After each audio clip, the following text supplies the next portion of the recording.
Hello, welcome learners. Welcome to the course BLI 221 Library Information and Society. So, we will be discussing today information institutions.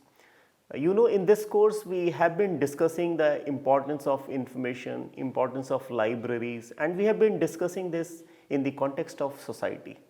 We have discussed earlier how the society has changed, and parallel to that libraries have also changed. Till now we have agreed while we were discussing that libraries cannot do without institutions and society both. Similarly, society and institutions cannot do without libraries. Libraries have been solely responsible for serving the information needs of the society.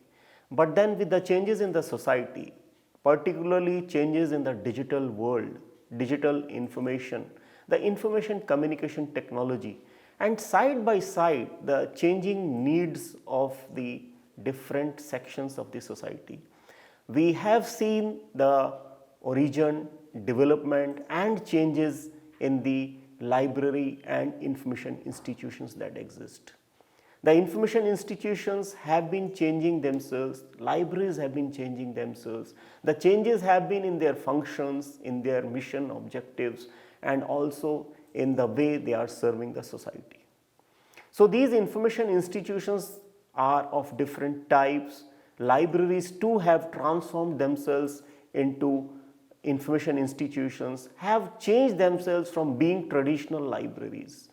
The original concept of library that people had in their mind as institutions which were providing institution service, providing libraries, in providing information on the basis of print resources, they have changed themselves. So, information institutions exist as independent institutions as well as part of libraries.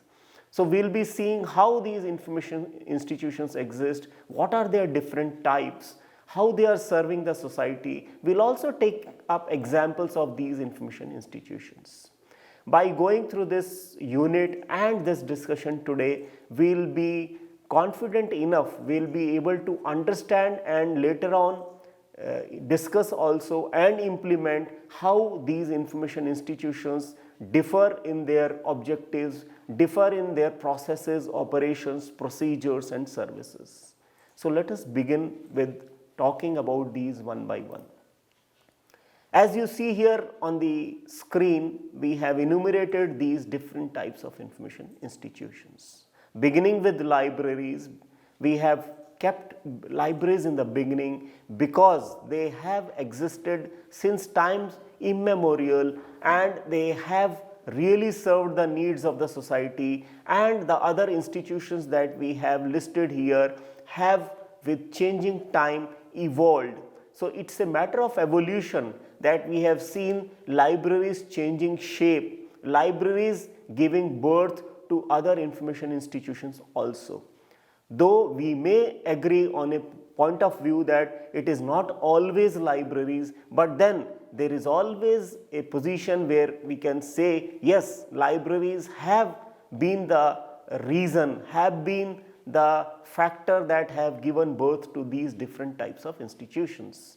So, we will start with the libraries and move on further one by one. The libraries have changed, and they have changed from being print libraries to paperless libraries. As we all see around, you won't find a library that is only providing services on the basis of its print resources. We have seen that libraries have been moving slowly towards paperless libraries. Though you cannot talk of purely paperless libraries, though it was forecasted around 5 decades back, that even more, we can say 6 decades back, that we will be entering into the era of paperless libraries. Though nowadays the hybrid libraries is the talk of the town, but then there has been a continuous shift towards paperless libraries. And what is the reason? Because the information available all over is digital information. Therefore, libraries cannot do without providing services on the basis of this digital information. That is why we are seeing that libraries are moving towards paperless. Moreover, users, since this information which is available in digital form is important information, at times there is no counterpart in the print world, it is the only information existing, therefore you have to provide this information. Users want this information. Besides that, the advantages of digital information, that it is available 24/7 by 365, it is easily updated, it is constantly changing, so therefore users need it. Moreover, users have very busy schedule, they may not be able to come to the library. So the importance of the library has not come down, but at the same time the libraries have changed themselves, libraries going out of the library going out of the physical confines of the work and moving towards the workplace of the user, moving towards the place where the user wants it, and therefore this is how libraries have been changing themselves. So not only as a place for serious reading, for individual reading, they are now happening places. They are providing spaces, we are calling them maker spaces, where they introduce users to the developments in technologies so that they can learn these technologies, use these technologies, and also take benefit of these information communication technologies. They are providing a place for interaction, they are providing a place for teaching and learning, they are providing a place for learning, discussion, and these could be at different levels. These could be for community interaction also. So libraries acting as local community centers, community information centers. So this is how libraries have been changing. So they are providing an institutional mechanism to provide access to e-resources. What do we mean by this institutional mechanism? When we are talking of so much of digital information around us, when we are talking of so much of electronic information around us, much of this information is free, it is in open access, but a large fraction of this information is paid information. An individual cannot afford to have access to this information. So it is here that libraries come to the help of these users. They provide all this information which is highly paid, and so therefore this is also an important role that libraries are providing. But then again, they provide remote access. The user may not come to the library and still have access to this digital information. And another very important role of libraries, they are acting as repositories. They are there to function as for the preservation of this information for future use also. And moreover, in the context of digital information, they preserve it so that with the changes in technology for storage, for dissemination, they take care of these changes so that people always have access to this information. So as information institutions, we have discussed how libraries have been acting as information institutions. And when we talk of information institution, there is no doubting the fact that library has always been an information institution, but when we talk from the point of view of an information institution, means that it is taking care of the needs of users, of the information needs of users, providing them information per se rather than information in totality or documents for that information. This is how the libraries have been changing themselves, serving the information needs of the community. So this is one category of information institution, and this is how we justify that library too is an information institution. Let us go back to the institutions that we have enumerated. The number 2 type of information institution that we have enumerated here is a documentation center. You might have heard this term documentation center prior to coming to libraries and library information science program or course.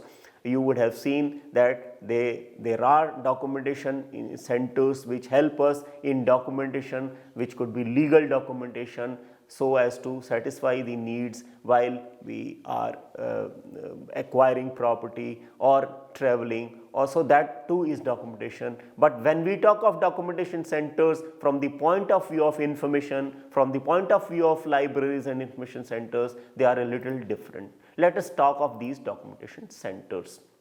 Before we talk of these documentation centers, what we have discussed about libraries here, you would see that there is an example of a National Digital Library of India, which shows how library is acting as an information institution. This is a digital library that has been created to serve the needs of users, and this serves the needs of all kinds of users of all age groups, of different subjects, studying at different levels, right from the junior most classes to the highest research. And therefore this is an example of how library is acting as an information institution. Though the library here is a digital library, it is not a library in the sense of the print library. This is another type of library that shows how a library in digital form is serving the needs of the users. We have at times categorized these digital libraries as virtual libraries, digital libraries, and there has been a point of debate whether they are different or they can be used interchangeably. The differentiation between the two at times has been that a digital library has holdings in print form also. They would have digitized the print collections, or they have born digital also and provide access to these. So while having both, and they have their own collections to which they provide access to the different types of users at a distance all the time.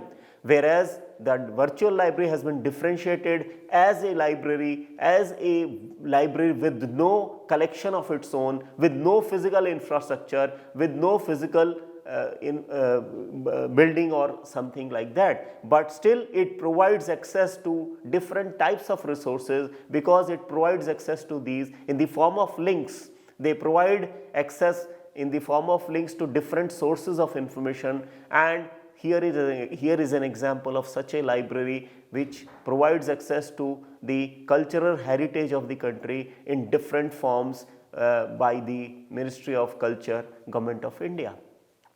This is another parallel example of what we showed here was Indian. This is an Australian example where you find all cultural information. So this is another virtual library that has been created, and so at the national level. And such libraries, the virtual libraries, are possible with the efforts of the whole community. People would like to be involved in such ventures, because one institution on its own cannot do it. Others should have to agree to this philosophy of sharing their resources, providing links to their resources, so that these links could be made available to all those who are interested in having that information. Now let us come to the documentation centers, that is the second type of institutions. So to recapitulate, till now we have seen how libraries have been serving as information institutions, how they have changed shape to be part of the different categories of information institutions, and in that we have shown some examples of digital libraries and virtual libraries. We cannot ever be exhaustive, because this list is endless and you can have as many examples as you would like to have. And the examples that we have shown here were at national level, but if you go and see any institution, you would see that they have their own digital libraries, they have their own digital resources, and they provide access to these. At times only to their own clientele, at times they are open for others also. Therefore, paucity of information is not an issue today, it is the other way around. You have excess of information. Now what is a documentation center, and why documentation center? You would have seen that these days you talk more of digital libraries and less of documentation centers, because the concept of documentation center was given long back, when this concept of digital information and the popularity and ease of establishing digital libraries was not that easy. Therefore, the library information science profession had given this concept, in fact had made use of this concept, because the main purpose of having a documentation center was to provide information per se to the users. Basically, it was to provide library outside the library, to provide library services more actively. The concept of a documentation center is that the user should reach to his or her information rather than to reach a source of information. So, the documentation center was, the concept of documentation center was given so as to popularize the information that existed, to make the information available to those who need it in a more active, proactive way, rather than seeing and waiting for the user to come consult a source of information and find information for herself or himself.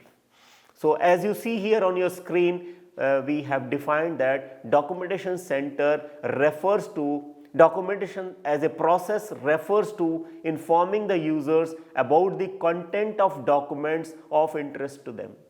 So, what these documents have, what they contain is made available to the users. So, the contents of the documents should reach the users. That is the purpose of documentation. You bring to light what is there, you uncover, you unfold the contents of a document for the users. That is the process of documentation, and the centers that have been established to do such thing is called a documentation center. Now, documentation centers provide documentation service. So, it takes care of the needs of users, and more importantly, these needs are taken care of not only when the user comes and expresses the need or expresses the requirements of such information.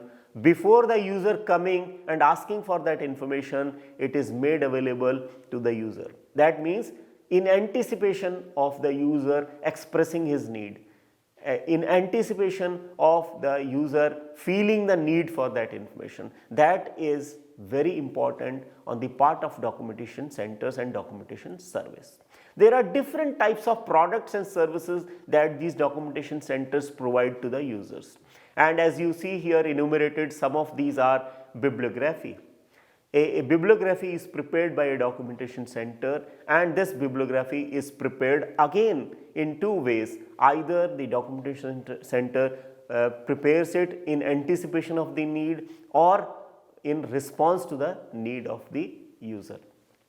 As a user, I am working on a subject like documentation. I would request the documentation center to provide me a list of books on documentation. Therefore, it does it for me, it is a responsive service. Otherwise, on the other way round, the center knows I am working in the field of documentation, they have already prepared a bibliography and they supply to me, that is a anticipatory service. Now, the other is index. Let me show you an example of a bibliography. As you see here, this example of a documentation center which exists at national level, and it provides bibliographies on demand and in anticipation.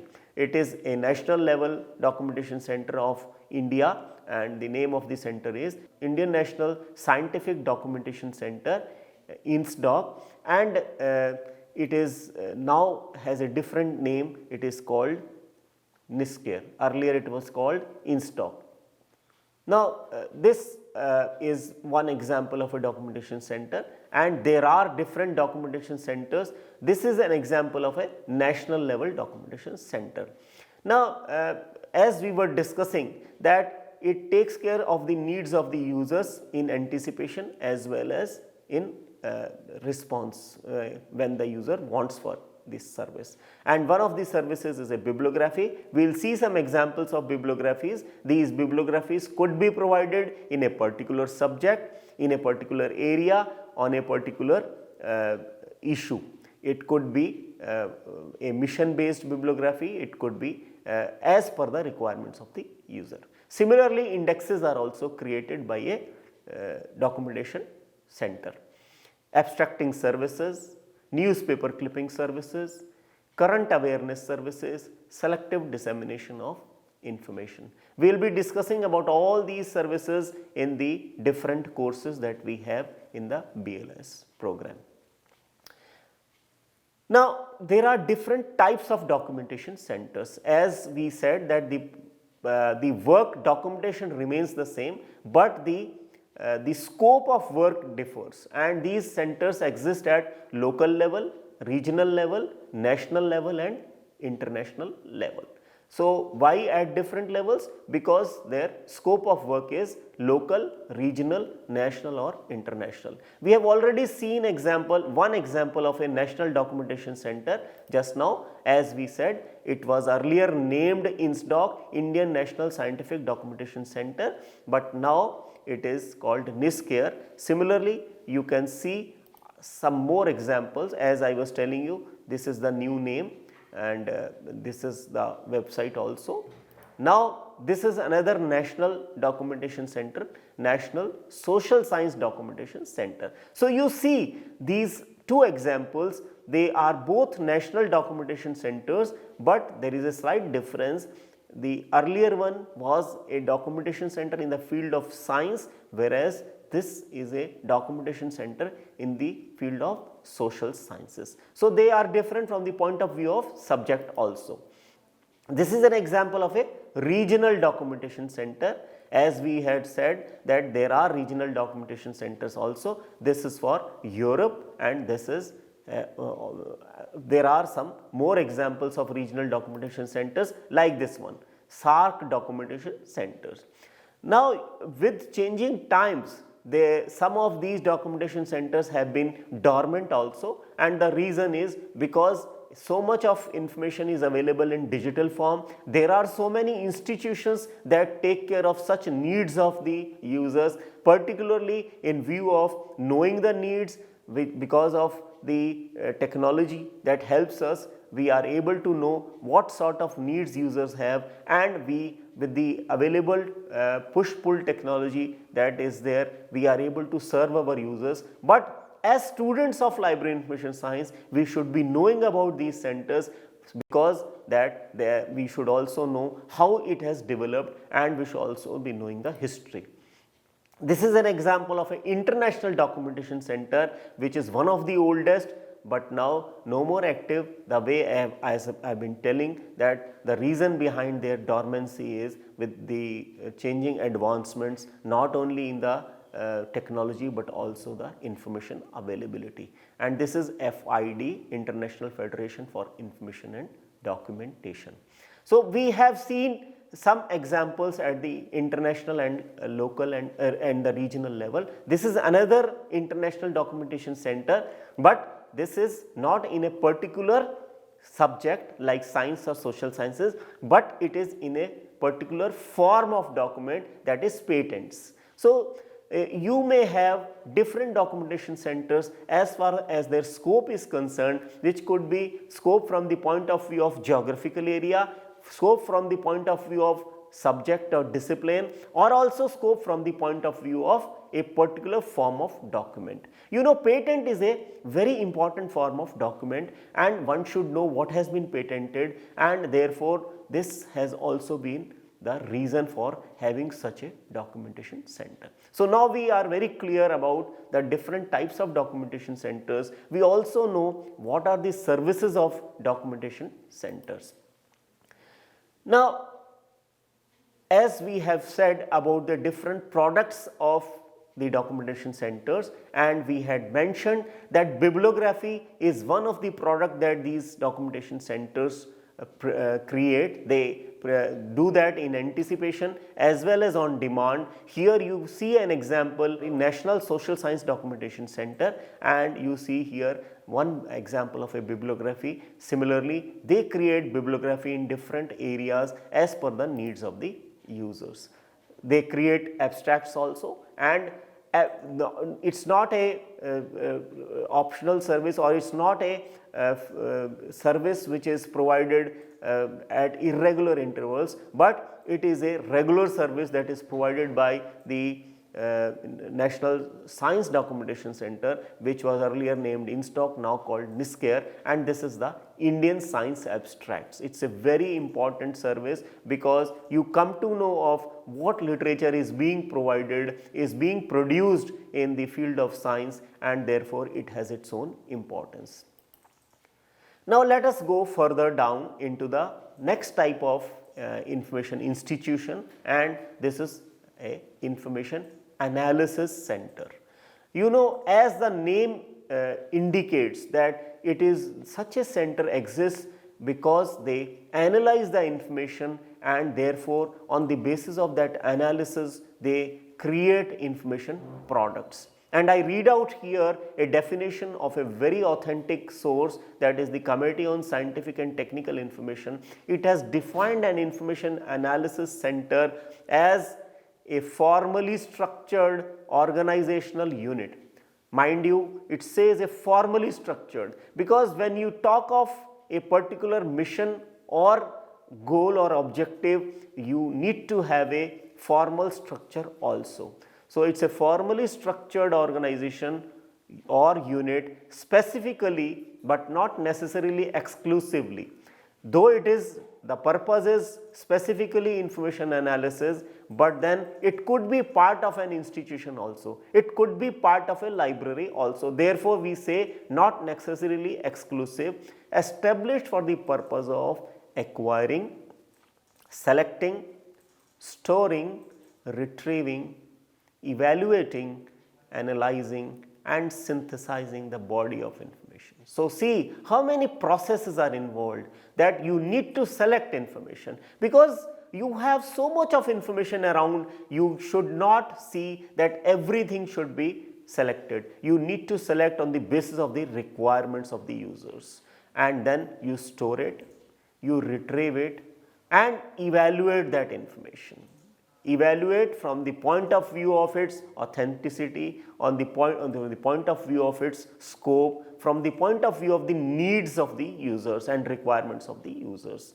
Analyze it, synthesize it as far as the contents and format of that information is concerned. We further go into the definition, synthesizing the body of information in a clearly defined and specialized field. It is in a very specific field, micro field, because the requirements of such information is not of the general public. It is for those who are working in specific areas. They really require such information services. Therefore, specialized field or pertaining to a specified mission. If it should be mission specific also, with the intent of compiling, digesting, repackaging, or otherwise organizing and presenting pertinent information. So there are some very useful terms, very important terms, that once you have selected and collected and analyzed that information, evaluated that information, you need to compile it, you need to digest it, you need to repackage that information and organize and present that information, that pertinent information or data, in a form most authoritative, timely, and useful to a society of peers and management. So see, we have also taken care that it has to be repackaged. Not only the contents, but the form and format should also be such that it really serves your users, and it should be provided in a timely manner. That is also very important, and it should be authoritative. The information should be authoritative. Therefore, you have to see, while you are collecting that information, that source of information is authoritative, is authentic, and it has to be useful, because if it doesn't really serve the needs and requirements of the people, then it may not be used. So this is how an information analysis center is defined. We would like to see whether there are information analysis centers. We have many at different levels. I would request you all to go and see whether we have information analysis centers. Try to find out, prepare a list of such centers in different fields, in different countries, and that would reinforce your learning. Information analysis, it is a very important activity, because you know that there is a lot of information around us and it is freely and free also available. But then to see that yes, exact information which is pinpointed, exhaustive, at the same time may be critical also, is provided to the users as per their needs and requirements. So to understand what a information analysis center does and what are the different types of products and activities that a information analysis center is involved in, we have shown here in the present slide these activities and products. If you see on the left side, we have mentioned the activities that an information analysis center is involved in, and on the right side, corresponding to these activities, what are the different products that are created out of these activities. These activities, to begin with, is that a center selects and collects information, and it is not that every information that is available is selected and collected. Therefore, as the term itself says, it is selected, and out of that, what are the products that are created are bibliographies, the current awareness products. So bibliography may not always be current, it could be retrospective also, but you could prepare a bibliography keeping in view the current information needs of your users. So this activity results into these products. Now the next activity is abstracting and indexing, and you get the products that you create out of these are abstracts and indexes. And these abstracts and indexes again could be customized, could be keeping in view the demands of the users or in anticipation. These could be parts of other documents or could act and exist as individual independent products also.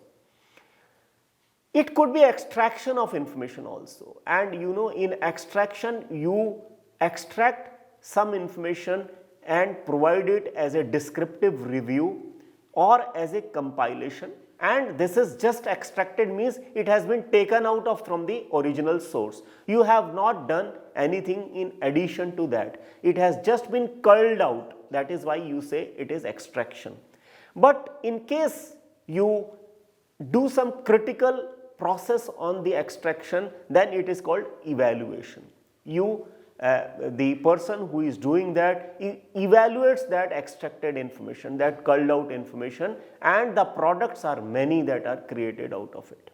It could be a critical review of some area, it could be a critical compilation of data, it could be a solution to some intermediate or immediate problem, it could be correlation of data, or it could be prediction of properties. So it is a little difficult, it requires highly specialized people and having knowledge, having competence in that, and therefore in such information analysis centers you find people who have high academic credentials and the language and technical competence, they are involved in such activities. Therefore, we will see further how these information analysis centers function, what are these different processes and activities that they do, and in turn what sort of institutions exist doing such activities. We will continue in further discussions. Thank you.